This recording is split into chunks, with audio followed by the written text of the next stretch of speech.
ওগুলো মিলে দিলাম। এই ঝুড়ি ভাজা খাবি? আমার সোনা মেয়ে গরম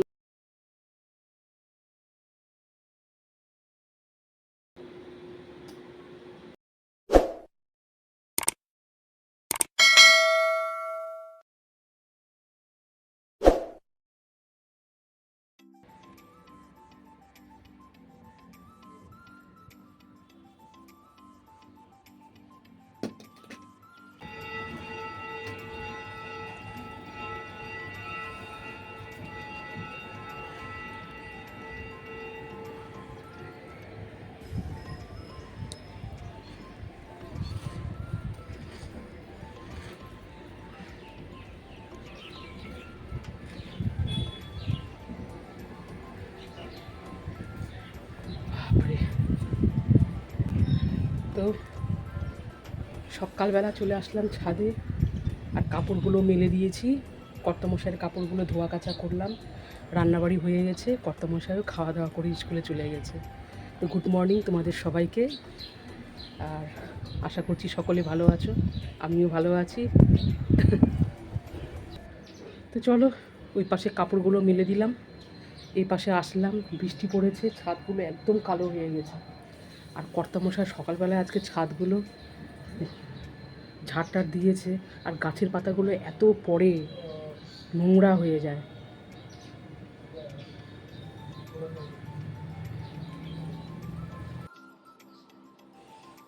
এই যে তারপরে আমি এখন গরম গরম চা আর একটুখানি ঝুড়ি ভাজা নিয়ে বসে পড়লাম।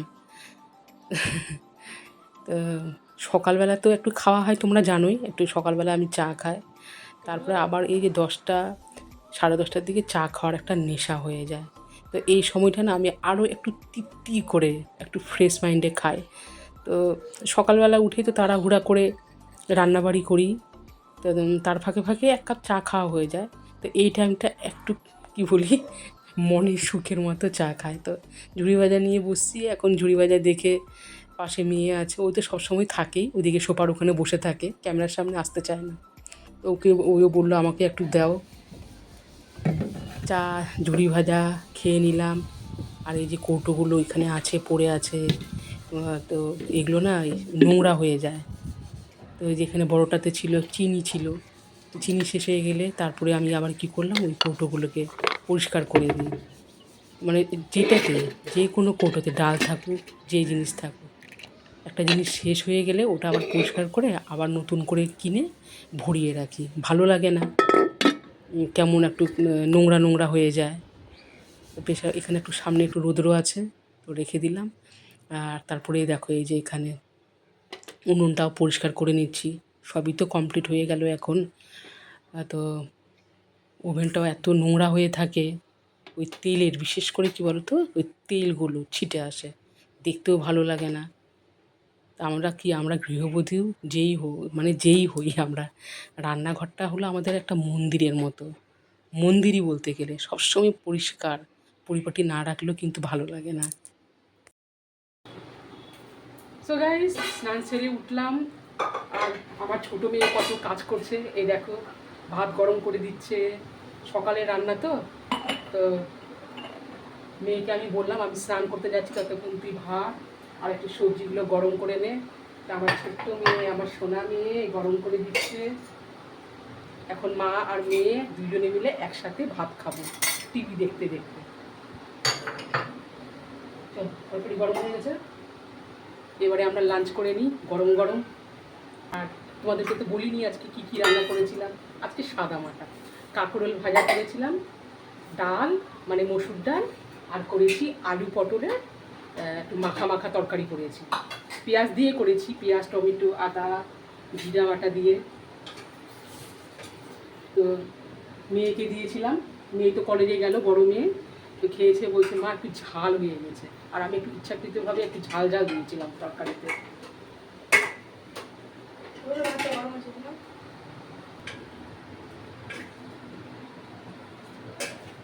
তা আমি যখন তোমাদের সাথে কথা বলছিলাম, আমার মনে হচ্ছিলো যে কী যেন একটা খালি খালি লাগছে কপালটা। তা আমি তো স্নান সেরেই আমি সিঁদুর দিয়ে তারপরে মনে পড়লো, ও হ্যাঁ, সিঁদুরটা আমার দেওয়া হয়নি, ওই জন্য কেমন কপালটা খালি খালি লাগছিলো। তারপরে আবার সিঁদুর দিলাম। আর এই যে এখানে দেখো ছড়ানো ছিটানো আছে। তো এখন লাঞ্চ করব। তা এটা ছোটো মেয়েকে আমি দোকানে পাঠিয়েছিলাম কিছু জিনিস নিয়ে আসার জন্য। ওই কী করেছে, তো নিজের খাওয়ার জিনিসটা খেয়ে নিয়েছে আর বাদবাকি জিনিসগুলো এভাবে রেখে দিয়েছে। ওকে আমি বললাম, তুই এগুলোকে গুছিয়ে রাখ, কিছুতেই গুছিয়ে রাখলো না। তো এখন তো এখানে খেতে বসবো, আর এই সব হাবিজাবি জিনিসগুলো পড়ে আছে, দেখেও খারাপ লাগে। থালা রাখবো কোথায়, আর জিনিসগুলো দেখলেও বাজে লাগে। তা আমি আবার এটাকে এই যে ডাইনিংয়ের এখানে এটাকে গুছিয়ে নিই। আর ডাইনিংয়ের মধ্যে ছিল তোমার কী বলো তো, ইয়ে ছিল, কানের রিং ছিল। ওটা আমি আবার ফ্রিজের উপরে রেখে দিলাম। যা, এই অবস্থা হয়।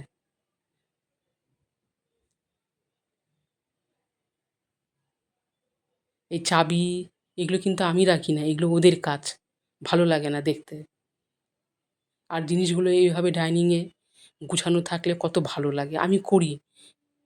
কিন্তু ওর কর্তামশাই, ও যদি স্কুটি চালাবে, স্কুটির চাবি ঠ্যাক করে রেখে দিল। মেয়েরাও আছে ওইরকম, চা খাবে, একেক সময় চায়ের কাপ থেকে যায়। থাক, এইগুলো এখন ইয়ে করে নিই, গুছিয়ে নিব। আর এখন দেখো, জিনিসপত্র তো গুছানোর পর, খাওয়া দাওয়া করার পর, এবার মেয়েকে দায়িত্ব দিয়েছি, তুই বসে আছিস, তুই ফলটা কাট। তো মেয়েকে বললাম, তুই ফল কাট, তুই যেগুলো খাবি কাট, আর আমি যেগুলো খাবো আমার জন্য কেটে দে। তা আমি আপেল খাবো, তা আপেলটা বললাম কেটে দিতে, আর মেয়ে খাবে মোসম্বি আর পেয়ারা।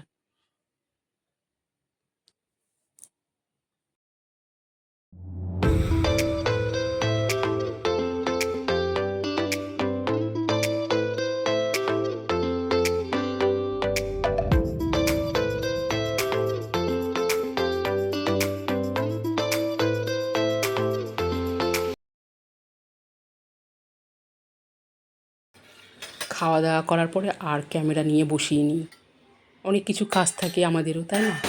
এবারে ইভিনিং টাইমে চলে আসলাম, সন্ধ্যাবাতি দিতে হবে। আর দুপুরবেলার এই যে এঁঠো বাসনগুলো ছিল, এইগুলো পরিষ্কার করে রাখা হয়নি। এই যে এখন এগুলোকে পরিষ্কার করে উল্টিয়ে রাখবো। তারপরে এখন আবার ফ্রেশ হয়ে সন্ধ্যাবাতি দিতে হবে, তারপরে আবার চা খাওয়া। এই চা খেতে হবে। তা আমি কোনো দিনও সন্ধ্যা দেওয়ার আগে চা খাই না। এক এক দিন হয়ে যায়, হঠাৎ হয়তো লোকজন আসলো, হয়ে যায়।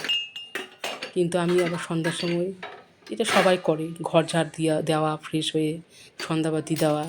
তো এই বাসনগুলোকে এখন এইভাবে রেখে দিলাম। এটা পরে আবার রাত্রেবেলা ডিনার করার পরে সরিয়ে নেব, যখন রুটি করব তখন সরিয়ে নেব। আর এই যে এখন দেখো, এখন রুটি করব। তো রুটি হয়ে গেছে অলরেডি। তো রুটি হওয়ার পরে এই যে দেখো, কৌটোটা পরিষ্কার করেছিলাম, তো চিনিটা রেখে দিয়েছি। আর বাইরে ছিল প্লাস্টিকের মধ্যে চিনির মধ্যে কত পিঁপড়া উঠেছিল। পিঁপড়াগুলোকে তারপরে আবার পরিষ্কার করে দিয়ে এই যে চিনিটা ঢুকিয়ে দিলাম। দুই একটা পিঁপড়া ছিল, ওটাকে উঠে বাইরে করে দিয়েছি। আর এই সময় এত পিঁপড়া হচ্ছে ঘরে, কি বলবো।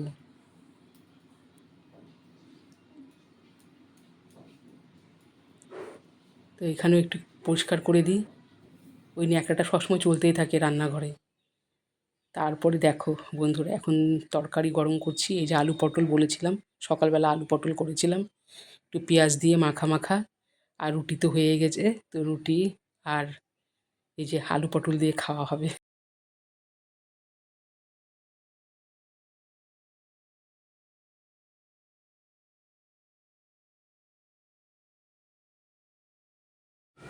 আর দেখো, সকাল থেকে বাসন মাজি, বাসন মাজা আর শেষ হয় না। এই যে ইভিনিংয়ের চা খাওয়ার বাসনগুলো থেকেই গেছে, তো ওগুলো মেজে নিব একবারেই। তো চলো, আজকের মতো এই পর্যন্তই। ভিডিওটা আর বড় করব না, খাওয়া দাওয়া হয়ে গেল। তোমরা সবাই ভালো থেকো, সুস্থ থেকো। আর তোমরা যে যেখান থেকে আছো আমার ভিডিওটা দেখছো কিন্তু সাবস্ক্রাইব করছো না, অবশ্যই সাবস্ক্রাইব করার অনুরোধ রইল। Love you all, tata. আবারও দেখা হচ্ছে নেক্সট ব্লগে।